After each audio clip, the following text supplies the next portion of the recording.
Eli की सेवा करता था, लेकिन मैं एक बालक था। एक दिन जब मैं बाचा के संदूक के पास लेटा हुआ था, तो मुझे एक आवाज़ आई, तो मैं दौड़ के एली के पास गया। एली ने कहा, मैंने तुम्हें नहीं बुलाया। मैं फिर जाके लेट गया। मुझे आवाज़ 3 बार आई और तीसरी बार में एली ने मुझसे कहा कि अब जब तुम्हें ये आवाज़ आए तो तुम कहना, बोल प्रभु, कि तेरा दास सुन रहा है। और मैं अपने स्थान में जाकर लेट गया। और फिर जब मुझे ये आवाज़ आई तो मैंने कहा, बोल प्रभु, क्योंकि तेरा दास सुन रहा है। क्या वो एलीशा है? अरे ये तो एलीशा का सेवक है। मुझे तो लगा था कि एलीशा खुद आकर मेरे घुटनों में हाथ फेरेगा और पिता परमेश्वर से मेरे लिए प्रार्थना करेगा ताकि मैं चंगी हो जाऊं। क्या वो मुझसे कुछ कहने आ रहा है? क्या दमिश्क में नदियां कम पड़ गई हैं जो मैं इस्राएल की नदियों में 7 बार डुबकी लगाऊं?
मंत्री जी ज्योतिषी को बुलाया जाए। चलिए और उस मामले के विषय में पता करके आइए कि वह कहाँ बैठा हुआ है, कि मैं भी उसके पास जाके उसे प्रणाम कर सकूं। क्या ज्योतिषी ने हमें धोखा दिया? कोई बात नहीं, ज्योतिषी द्वारा जो स्थान पता किया गया था और बेथलेहम के आसपास के शहरों में जो 2 और 2 वर्ष से कम की लड़की है उन्हें मरवा दिया जाए। मेरा यूहन्ना है, मैं यीशु मसीह का चचेरा भाई और का अग्रदूत हूँ। मैंने यीशु को बपतिस्मा दिया है। Thank you. बच्चों को मेरे पास आने दो, उन्हें मना मत करो, उनकी सेवा करा दे स्वर्गवास। मुझे 7 दुष्ट आत्मा निकाली गई है। मैंने यीशु का साथ कभी नहीं छोड़ा। मैंने ही सबको बताया कि यीशु जी उठा है। बताइए मैं कौन हूँ? हाँ, मैं मरियम मगदलीनी हूँ। मैं एक मेहनती, उद्धार और मेहमान नवाज महिला हूँ। जैसा कि लूका का 40 में बताया गया है कि मुझे सबके लिए खाना बनाने के लिए अकेले छोड़ दिया ताकि मैं सबके लिए खाना बनाऊं। क्या आप बता सकते हैं मैं कौन हूँ? जी हाँ, मैं मार्था हूँ। गीता से मेरी आवाज को सुन, बाहर आओ।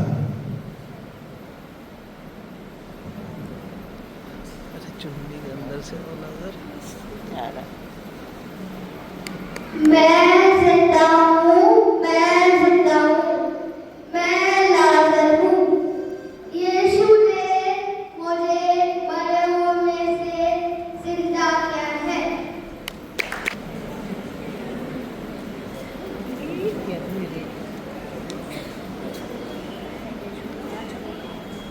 मेरे पास 5 रोटी और 2 मछली है, जो कि मैं प्रभु के लिए लाया हूँ। Thank you.